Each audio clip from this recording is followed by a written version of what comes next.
Pourquoi laisser le navire intact?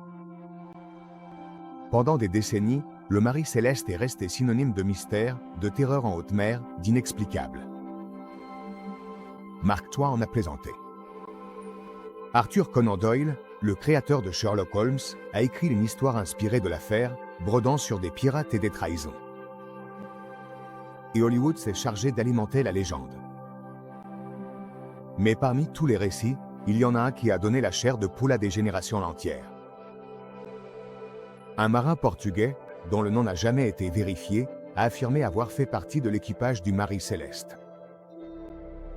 Selon son témoignage, consigné des années plus tard dans un journal régional, quelque chose s'est produit dans la nuit du 24 novembre. Il disait qu'une lueur bleue avait émergé de la mer, qu'un bruit sourd, semblable à un bourdonnement métallique, avait commencé à entourer la coque et que,